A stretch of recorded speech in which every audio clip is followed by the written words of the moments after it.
यहाँ पे हम बात करने वाले हैं दो टॉपिक के बारे में। सबसे पहले यहाँ पे भारत के स्यूडो सैटेलाइट के बारे में बात करेंगे, जिसका जो डेवलपमेंट है वो आईडेक्स के अंतर्गत किया जा रहा है और यहाँ पे जो की डेवलपर हैं वो private company new space and research technology है, NRT। सो पहली बार जो 21 घंटे की फ्लाइट है वो इसने पूरी की है, जो कि विंटर सोल्स्टिस पे कंप्लीट की गई है, यानी कि 21 दिसंबर को कंप्लीट हुई है। जहाँ पे जो दिन होता है वो छोटा मिलेगा और जो सन का टेम्परेचर होगा वो उतना ब्राइटर नहीं होता, क्योंकि यहाँ पे जो टेम्परेचर की रिक्वायरमेंट है सोलर पैनल को चार्ज करने के लिए वो उसी प्रकार की पड़ती है। और इस कंडीशन में भी जो 21 घंटे की फ्लाइट है वो यहाँ पे डेमोन्स्ट्रेट की गई है।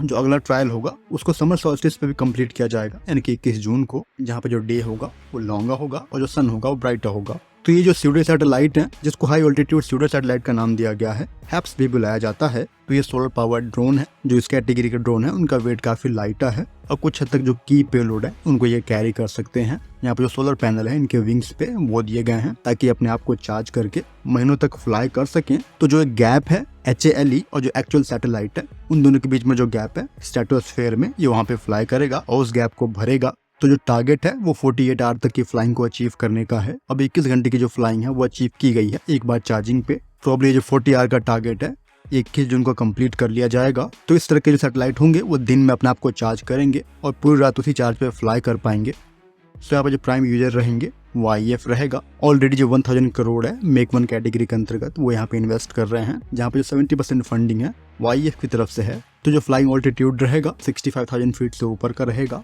जिसमें कई तरह के जो पेलोड है वो ये कैरी कर पाएगा, चाहे वो इलेक्ट्रो ऑप्टिकल पेलोड हो, SAR हो, कम्युनिकेशन पेलोड हो, या फिर जो EW सिस्टम है, एलिंट सिस्टम है, उन दोनों को ये कैरी कर पाएगा। तो इस तरह की टेक्नोलॉजी को रियलाइज करने के बाद कई सारे जो मिशंस हैं वो आप कर पाओगे एनिमी के टेरिटरी में भी जाके, क्योंकि वहाँ पर जो इंटेलिजेंस रिक्वायर्ड होगी वो आप इस तरह के प्लेटफॉर्म से गैदर कर लोगे।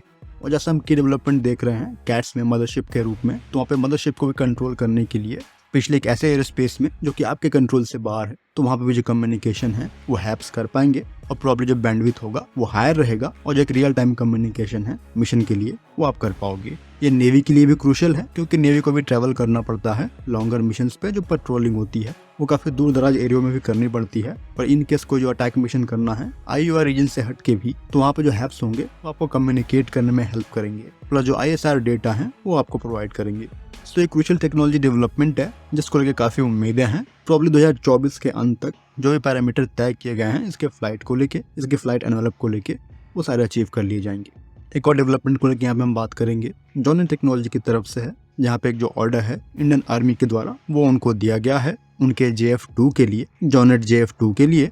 आर्मी इसको ऑलरेडी इंडक्ट कर चुकी है। अब यहाँ पे जो फाइनल ऑर्डर प्लेसमेंट है वो कर दिया गया है। तो इसको मेक इन इंडिया के अंतर्गत बनाया गया है, जो कि एक क्रैश रेजिस्टेंट UAV है और इसको हाथ से लॉन्च किया जा सकता है। तो ये एक फिक्स्ड विंग कैटेगरी का टैक्टिकल UAV रहेगा, जिसको सर्विलेंस और रिकॉनेसेंस के लिए इस्तेमाल किया जाएगा आर्मी के द्वारा। अगर पेलोड की बात करेंगे तो यहाँ पे जो हाई डेफिनेशन कैमरा है वो दिया गया है, थर्मल इमेजिंग कैमरा दिया गया है, जो कि इसको अलाउ करेगा नाइट में ऑपरेशन के लिए। जो एवियोनिक्स है वो क्रैश प्रूफ है। यहाँ पे जो एंटी जैमिंग और जो एंटी स्पूफिंग फीचर्स हैं वो दिए गए हैं। ऑलरेडी जो डिप्लॉयमेंट है वो बॉर्डर्स पे कर दिए गए हैं। इसके नंबर ऑफ यूनिट कितने प्रोक्योर किए जा रहे हैं वो क्लियर नहीं है। जहाँ तक बात है स्पेसिफिकेशन की, इसके वेट की, तो जो वेट है वो 3.5 kg का राउंड है, इसलिए आप इसको हाथ से लॉन्च कर सकते हो। जो फ्लाइट एंड्योरेंस है वो 90 मिनट से ऊपर का है और जो ऑपरेशनल रेंज है वो 17 किलोमीटर के अराउंड है। तो ये कॉस्ट इफेक्टिव सोल्यूशन है जो कि स्टेल्दी रह के भी जो लंबे फ्लाइट्स हैं, रिकॉनेसेंस फ्लाइट, वो कंडक्ट कर सकते हैं। सो कहीं नहीं, के जो स्ट्रेंथनिंग है इंडियन आर्मी की UAV फ्रंट पे वो होते हुए दिख रही है। फिलहाल इस वीडियो में इतना ही। जय हिंद।